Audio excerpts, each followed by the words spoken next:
Sarah Evans was with me for my annual physical when she got another call from Alex Morgan. Just like always, she left me alone in the long, cold hospital corridor. But this time, I didn't cry. I just calmly walked into the ER with my registration slip. Later, I saw Alex's Instagram post. Turns out, I'm the most important one to you after all. The picture was of Sarah gently wiping his forehead, a look of adoration in her eyes that I'd never received. Not even close. After that, no matter what excuse Sarah came up with to be with Alex, I just smiled and let it go. Until my birthday, when Alex showed up at her door. Sarah grabbed my hand, her eyes red. "Ethan, is your heart made of stone? Why won't you even look at me?" I gritted my teeth against the stabbing pain in my stomach as I watched Sarah answer Alex's call, a smile plastered on her face. After she hung up, it was the same old song and dance. "Ethan, something urgent came up at work. I can't stay with you. Just get an Uber home after your tests." She said it and walked out without a backward glance. In the past, I would grab her arm, begged her to stay. But not this time. Tears welled as I stared at the 2 words on the lab report: stomach cancer. I choked them back and walked resolutely into the surgical wing. I couldn't even remember how many times Sarah had abandoned me like this. But it didn't matter anymore. After the surgery, I went home. I was so weak, I just collapsed into bed and burrowed under the covers. All afternoon, not a single call from Sarah. She seemed completely unconcerned. After all, I always went to my checkups alone. The pain kept me awake. I scrolled through Instagram and saw Alex's post. Turns out, I'm the most important one to you after all. Above it, a photo. Sarah, her face full of tenderness, wiping his forehead. The devotion in her eyes was something I'd never seen. I gave a faint smile, put my phone aside, and slept until evening. When Sarah came back, I vaguely opened my eyes and saw her slender silhouette by the door. I rolled over and went back to sleep, only hearing her say, "Why are you in bed so early?" The next morning, it was already bright when I woke up. Because of my condition, I hadn't made Sarah breakfast like I usually did. Seeing me still in bed, she looked a little helpless, a little hesitant. Probably a guilty conscience pricking at her, but she still spoke. "Are you mad about yesterday? You know, Alex has always been frail, and we grew up together. He was sick, and there was no one to look after him. I was worried. My voice was flat. "I know. You don't have to explain, but you're clearly angry. Ethan, some things really aren't worth getting worked up over." "I'm not angry. Alex is all alone. Besides me, he really has no one to depend on. Can you please not make a big deal out of this?" "I'm not angry. How many times do I have to say it?" My voice sharpened a little, out of frustration that she thought I was angry, but my expression was surprisingly calm and serious. "I'm really not." With that, I lay back down and closed my eyes, not looking at Sarah again. Even so, I could feel her eyes on me for a long time, until her phone rang again.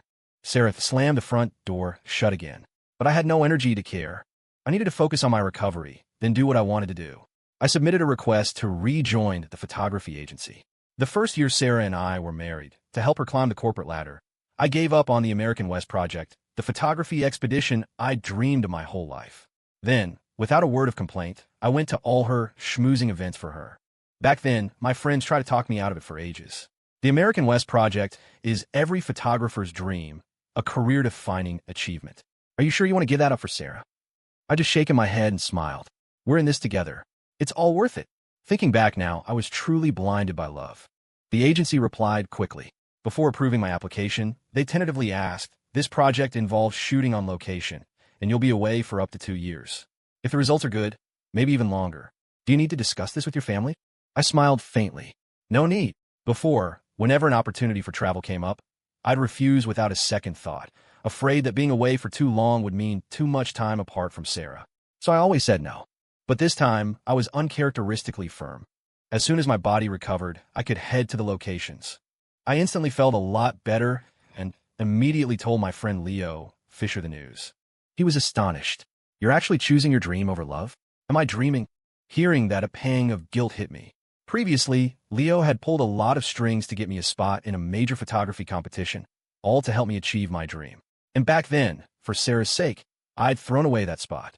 Thinking of it, I couldn't help but give him a light punch on the arm. "I'm serious. This time, I'm not sacrificing myself for love anymore." Leo was genuinely happy for me, but then his gaze shifted to my stomach. "But your stomach, in your condition, you can't overdo it." I fought back the stinging sensation in my nose. "It's okay. I've had the surgery." His face immediately darkened. In that moment, I didn't want to control my emotions anymore. I let out a raw shout at the sky. We talked like that until evening. Before I left, Leo gave me a box of chamomile tea, reminding me to take care of myself. When I got home, the apartment was dark as usual. What was different was Sarah sitting silently on the sofa. I flipped on the light and saw a rare anxiety and unease on her face. I ignored it, figuring it wasn't about me anyway. I walked straight to the bedroom. Sarah suddenly grabbed my arm. "Where were you? It's so late." I pulled away from her grip. "Just out for a walk." But her hand tightened. "Ethan, don't forget, you still have to cover those networking events for me. If you're just out on your own like this, what if something comes up with my work? Where am I supposed to find you?" I pulled free again, my face calm. "Got it. It won't happen again.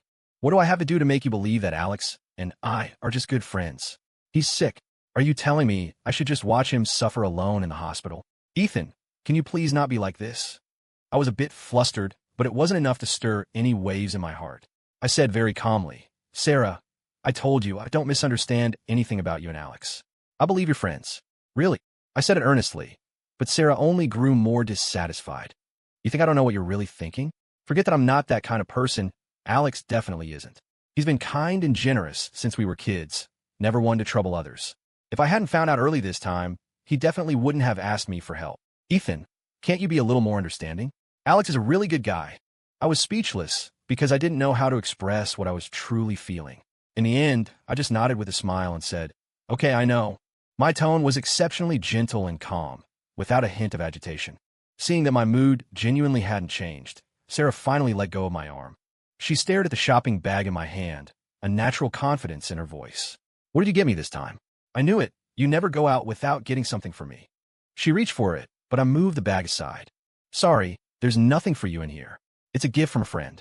If you need anything, you can check on Amazon." Sarah's face visibly darkened, but I walked into the bedroom without a backward glance, leaving Sarah standing there, dumbstruck. About 10 minutes later, the door to the other room slammed shut. I was dead asleep when Sarah suddenly kicked open my door. The room was dark.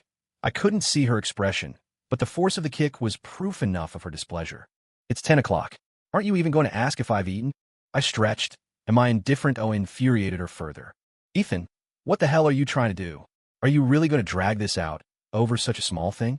How long are you going to give me the cold shoulder?" I couldn't help but scoff. She still thought I was giving her the silent treatment, that I was overreacting without a shred of guilt for what she'd done. But I wasn't expecting any guilt from her. I just wanted to focus on my recovery. I smiled and told her, "I'm not." She got agitated again. "But you're clearly giving me the cold shoulder on purpose. Because of Alex, you're upset with me. You can't even bother to smile at me, let alone offer a single word of comfort or concern." Yes, it was true. I used to follow her around like a puppy. I'd have warm tea ready for her when she got off work. I'd organize her files and pack her bag before she left for the office. I'd even prepare a basin of warm water for her to soak her feet before bed. I was always smiling at her. But how did she respond back then? "Ethan, can you please stop hovering around me like a mother hen? I need space, I need quiet. Ethan, don't you ever get tired of it? Can you stop grinning at me like an idiot all the time? It gives me the creeps. Ethan, you following me around endlessly like a shadow is really annoying." To stop her from nagging further, I grabbed my phone and randomly ordered some takeout for her through DoorDash. This time, I didn't meticulously choose like I used to. I just picked whichever place was still open and could deliver the fastest, anything to shut her up. After getting the food, Sarah's face was still grim. But when a person's hungry, they'll choose to eat first. So, while she was eating, I fell back asleep. In a daze, I heard the distinct sound of a beer can popping open. Sarah never drank. When I woke up in the morning, the living room was a disaster. I counted the beer bottles on the floor. The number was clearly beyond what Sarah could handle. But she wasn't there. Maybe my sudden change in behavior had unsettled her, and she'd run off. I paid her no mind and started researching the camera equipment I'd need for the American West project. My old gear was a bit outdated. I needed to get some new stuff. So, for several days, I immersed myself in planning for the project. I didn't think about Sarah at all. But then, surprisingly, she called me. Seeing her name flash on the screen, I calmly answered. Her voice was exceptionally weary. "Ethan, for your birthday this year, let's go to the beach and set off fireworks, okay?" To be honest, hearing her say that, I was a little surprised, because for my birthdays in previous years, she'd always fobbed me off with a microwave dinner. Even if I swallowed my pride and begged her, "Sarah, can you please spend some time with me? It's my birthday just once a year. If you're with me, it means so much." But Sarah would remain unmoved, only offering me a perfunctory gentleness. "Work is busy. It's just a birthday. No need to make a big fuss. A meal is a blessing too.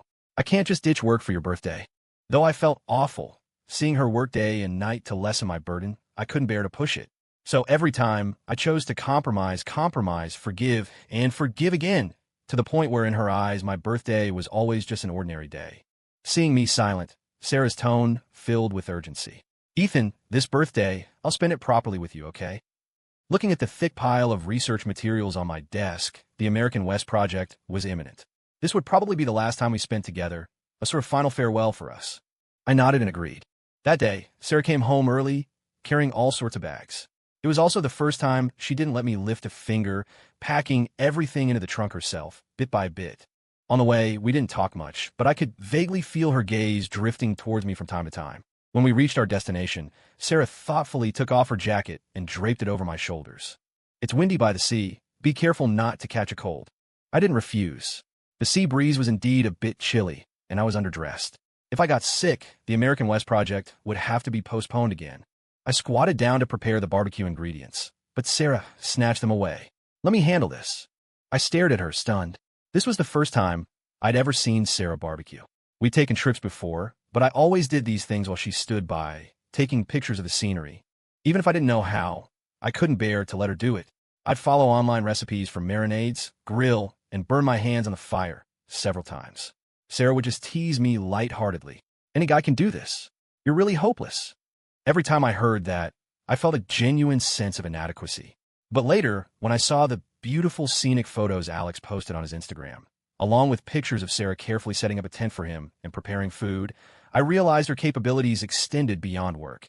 It was just that love couldn't be divided, and effort couldn't be applied equally in all directions. Ethan, Sarah suddenly spoke. What have you been doing these past few days? Have you missed me? I was momentarily speechless, unable to think of a reply, but I still smiled and played along. Just the usual stuff, but I deliberately avoided her question about missing her. Sarah stopped what she was doing and turned to look at me. You look like you've lost weight. This was what I often used to say to her. She rarely noticed changes in my physique. Her concern was mostly for Alex. Alex loses several pounds every time he gets sick. He's already so frail. Why does illness always pick on him? Why can't it be someone else? You're much stronger than Alex. He's been sickly since he was a kid. If he were half as healthy as you, I wouldn't have to worry so much. Every time I heard that, it was an unbearable sting. I'd blown up at Sarah several times over it, but she would always sincerely reprimand me, saying I lacked compassion, that I was too jealous, that I was a classic case of a green-eyed monster. How could I be so cruel to a frail Alex? I cared about Sarah, worried that every argument would lead to unfair treatment, to her coldness, and even greater attention towards Alex. So, I always chose to back down, trying to find ways to appease her, to make her forgive me. But it was these repeated concessions that fostered Sarah's indifference towards me. I gave a perfunctory smile. Maybe my digestion hasn't been great lately. Halfway through my birthday celebration, before Sarah had even set off the fireworks, Alex's call came again. She answered without hesitation. I stood in the cold wind, watching her. I don't know how many times I'd been through this scene, and every time, the outcome was the same. And indeed, it was. My birthday ended the moment she put the meat on the grill. The reason was that Alex wasn't feeling well and was standing at our front door. Sarah offered her usual explanation. Ethan, I'm so sorry. Alex is really not doing well. I promise just this once. I'll make up your birthday to you tomorrow. I was very calm. It's okay. It doesn't matter whether we celebrate it or not. You go take care of him. Please don't be angry, okay? I promise just this once. Why would I be? You go do what you need to do. My unusual lack of concern made Sarah a little nervous, but she was probably more nervous about Alex. The moment the car stopped, she bolted into the apartment building. I had no illusions about Sarah anymore, so this kind of scene didn't bother me. I followed her in. Alex's complexion was its usual rosy hue, no different from a healthy person. What was different was that the moment he saw me, he theatrically collapsed into Sarah's arms. Then, looking at me with a weak voice, he said, Ethan, man, you're not mad, are you? I just feel awful. Besides Sarah, I really don't have anyone else who can help me. I managed to smile. Why would I be? We should take care of you. Let's get you to the hospital, quick, before it's too late. My words clearly displeased Alex, but before he could speak, Sarah flared up. Ethan, don't talk like that. Alex is already feeling terrible. Don't add fuel to the fire and upset him more. See? Can a leopard change its spots? Never. The most sincere promises crumble in Alex's presence. I didn't care anymore. I turned to open our apartment door, but Sarah grabbed me. Apologize to Alex, or his condition will get worse. Why should I? Why should I apologize? What had I done wrong? I turned my head away, taking out my key to put in the lock. Sarah shoved me hard. I lost my balance and stumbled, falling to the ground. She seemed surprised that I'd fallen. The moment I hit the floor, clutching my stomach, she made a move to help me up. But before her hands could touch me, Alex let out a loud sob. He looked at Sarah pitifully. Sarah, I feel so bad. Can you help me first? His weak, listless demeanor made Sarah frown. The atmosphere froze in that instant, but I didn't feel sad at all.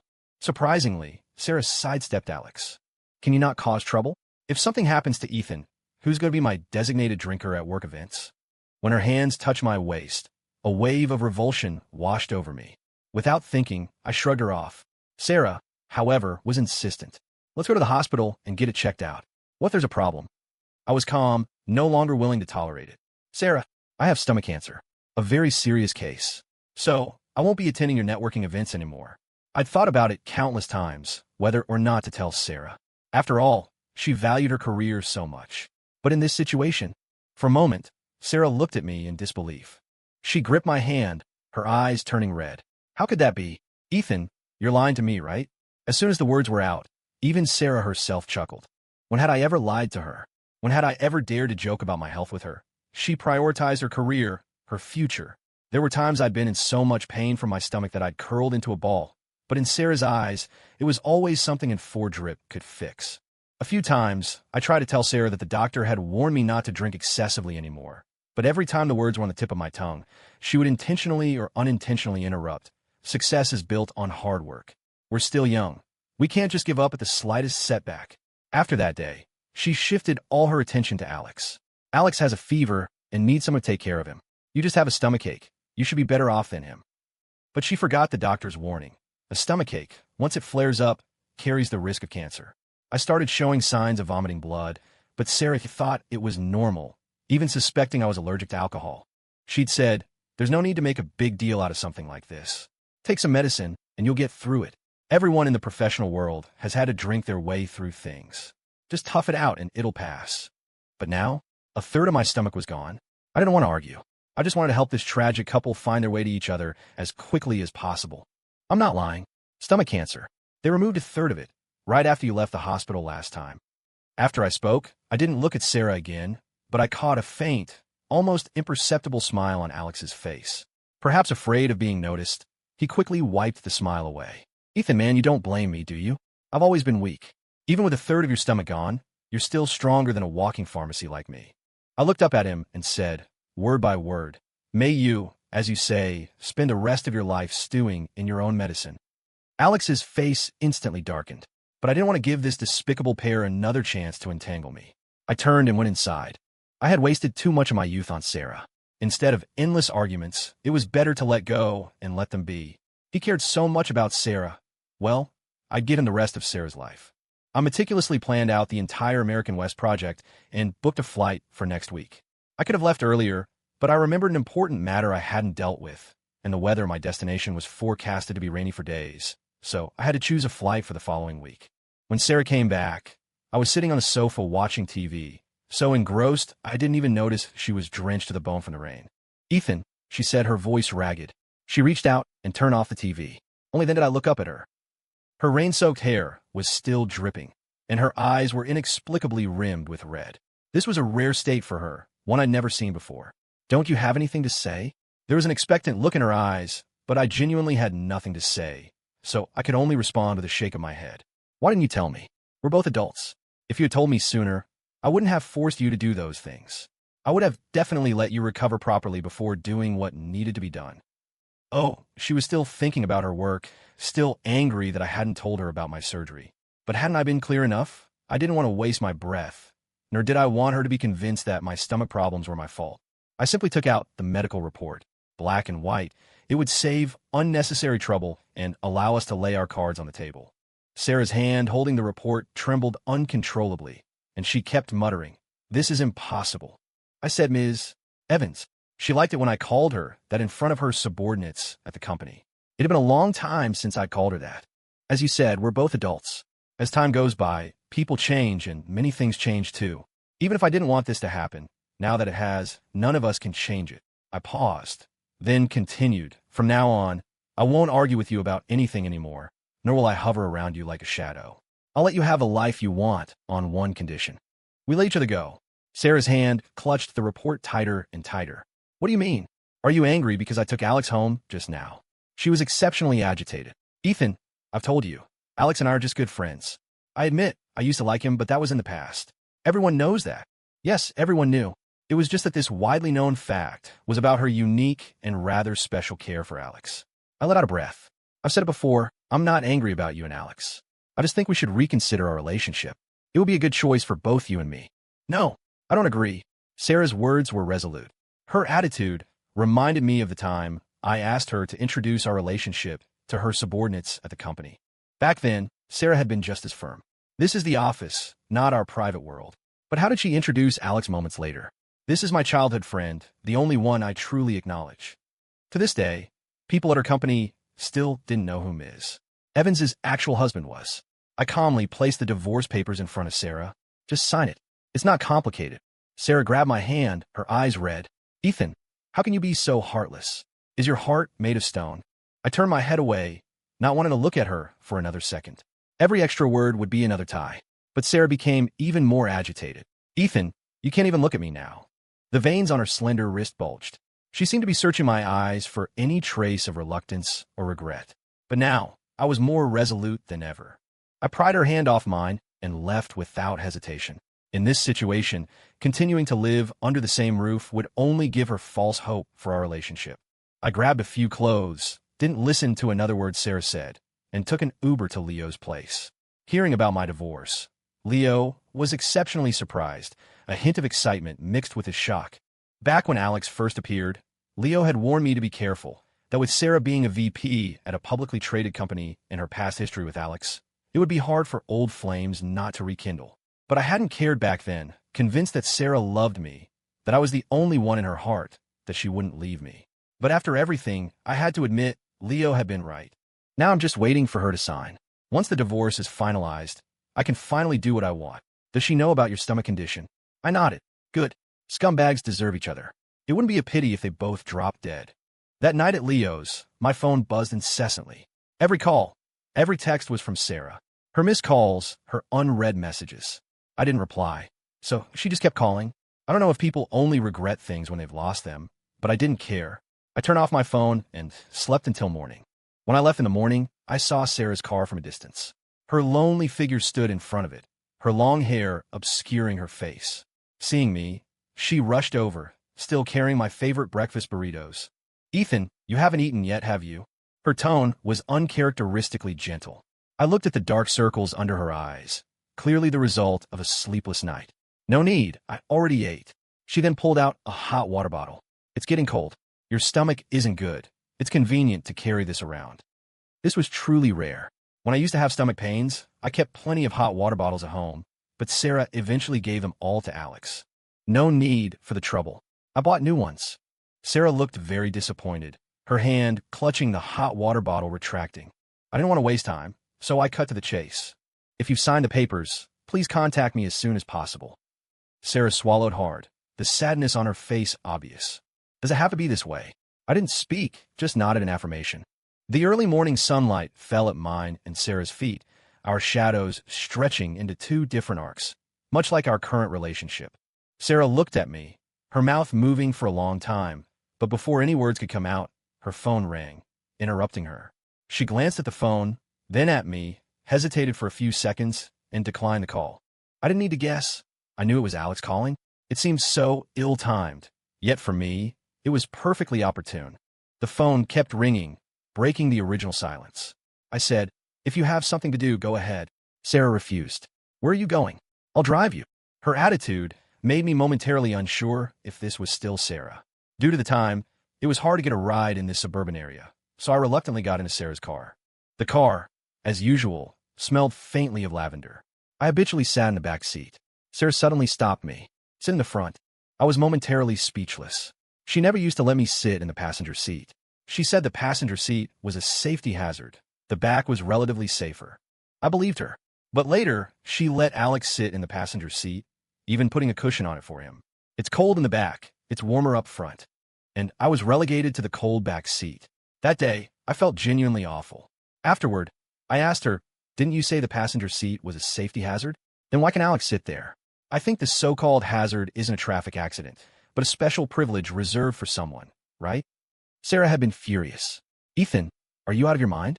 You're making such a fuss over a stupid seat. Does it really matter where you sit? Alex and I grew up together. He's not well, so naturally, I have to take more care of him. You get carsick. What's wrong with sitting in the back? I didn't follow Sarah's instruction and tactfully sat in the back seat. We didn't talk much on the way. The only sound was Sarah's phone ringing. Her hands on the steering wheel were fidgety, like she had ants crawling all over her. I smiled and asked her to pull over, lying that I had arrived. Then I watched her speed off, disappearing down the street. I went to the hospital, and after confirming my body was recovering well, I went back home. I packed up all my things, big and small, not leaving anything behind. Only the wedding ring on my finger. I placed it in the most conspicuous spot in the living room. After everything was packed, I received a text from Alex. It was a picture of Sarah holding him in her arms. Below was a line of text. Sarah's body is very warm, and she really likes my warmth too. I suddenly smiled. This was perfect. I was just worrying about Sarah not signing the papers. Without a second thought, I replied with a simple made for each other, which summed it all up. I moved all my luggage to Leo's place and then filed for divorce with the court. Given Sarah's actions, it had already led to the irretrievable breakdown of our marriage. My 2-year American West project also meant we would be legally separated for 2 years. So, even if she didn't sign, we could divorce according to legal procedures. That evening, I received another message from Sarah. Ethan, I miss you. Can you come down and talk to me? But what was there left for us to talk about? Always wanting what she couldn't have, always looking for something better. Didn't she ever get tired? I didn't reply. Then she started shouting my name from downstairs. Her voice echoed through the complex, annoying the neighbors. I had no choice but to go down and see her, bracing myself. Before I left, Leo clapped my shoulder gravely. I'll be watching from upstairs. If Sarah tries anything funny, I'll be the first one down there to take her out. I shook my head helplessly, but given past experiences, I listened to him this time. The October night wind was bone-chilling. I wrapped my warm coat tighter around me and saw Sarah standing under the streetlight. She was wearing a thin blouse, her hair covered in the dim yellow light, making her eyes look exceptionally deep. Seeing me, she lit up like a child who'd been given candy and rushed over. Ethan, you finally agreed to see me. I didn't even look up. What's up? She rubbed her hands together, her breath fogging in the air. Come back with me, okay? I talked to Alex. We've agreed to draw a clear line from now on. We won't mess around like before. I suppressed a laugh. Your relationship with him doesn't matter that much to me. It's normal for good friends to care for each other. I'm not that petty, but you're clearly bothered by it. You won't see me, you won't come home, you don't answer my calls. I'm really worried. She hugged my arm. Ethan, let's not separate, okay? I've already torn up those divorce papers. Let's start over. Her voice was earnest as she spoke, her hands trembling with sincerity, but I didn't hear a word. I pulled her hand away. What about Alex? If you're not there, what will he do? He can see a doctor. I'm not the only person in the world. Hilarious. If she had said this a month ago, I would have been ecstatic, hugged her tightly, and cried tears of joy. But now, go take good care of Alex. Without you, he'll die. My calm words exploded in the air like a bomb, adding another layer of chill to the dark and silent October night. Sarah cried. This was the first time I'd seen her cry because of me. No, I couldn't be sure if she was crying out of remorse or because I was leaving. Men have a possessive streak, and women, a tendency towards dependence and habit. I turned and left, without looking at Sarah again. But she screamed frantically behind me. I won't separate from you. Back in my room, I sent Alex a text, a photo of Sarah standing downstairs. Of course, I wasn't trying to provoke him. I wanted him to call Sarah back. In her current state, I was worried she'd stay downstairs all night, and then my flight tomorrow would be delayed because of her. Alex replied quickly. I could practically smell the jealousy through the screen. Thanks for the heads up. I turned off the lights and only went to sleep peacefully after confirming that Sarah had left after receiving Alex's call. Early the next morning, Leo and I headed out. We shopped at the mall until noon. My phone kept ringing nonstop. I didn't look at a single notification. I knew it was Sarah. When I left, I specifically told the doorman that if anyone asked for Ethan Miller, to please tell them he's not here. I boarded my flight for the American West project as scheduled. My phone was off until evening. When I turned it on, it was so bombarded with Sarah's calls and messages that it froze.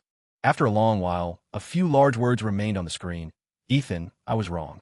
I ignored it and hit delete. Such messages were just spam to me. They would take up space, take up memory. I threw myself completely into photographing the American West Project. From the ancient Pueblo cliff dwellings to the alien landscapes of Death Valley, then across the vast Mojave, I savored the joy and pleasure that photography brought me. I made many friends among local guides and fellow photographers. Together, we completed the Desert Passages portfolio. During this time, I almost completely forgot about Sarah. Since I had changed my SIM card and deleted my old social media accounts, I received almost no news about Sarah. Only occasionally would I chat with Leo on the phone. Ethan, you know what? Alex totally played Sarah. He has a girlfriend overseas and only came back to the States because he was throwing a tantrum. His girlfriend found out about his affair with Sarah and beat Sarah up, landing her in the hospital. It's so satisfying to think about. Yeah, it was pretty satisfying. It was the most explosive news I'd heard since I left. Leo also said that after I left, Sarah waited downstairs at his place for 3 days and 3 nights, insisting on seeing me. When she found out I had left, she cried hysterically in her car, looking as pathetic as could be. If the neighbors hadn't called the police, she might have been mistaken for a homeless person with mental health issues. I just listened and smiled faintly. Before, her affairs were of utmost importance to me. Now, they were completely irrelevant. 2 years later, I finished the American West Project as planned and, as hoped, received the court's ruling. My assets with Sarah were divided equally. My work became an instant sensation in the photography world. At my exhibition, I stood before my work from the Desert Passages portfolio. Suddenly, a familiar face reflected in the glass. Looking closely, it hardly seemed like Sarah, but it was unmistakably her. She was disheveled, her face rough, with no trace of her former beauty. Seeing me, her eyes darted away, but I clearly saw tears welling up. Leo clapped my arm. Alex ran off with someone else, took all her money. She's pretty much homeless now. I didn't say anything. Leo suddenly jumped in front of me. You're not going to go soft and get back together, are you? I smiled and gave him a gentle push. What are you thinking? The next phase of the American West Project is about to start. I'm leaving again soon. I turned my head to look at the glass window. All that remained was a distant, lonely retreating figure. End of story.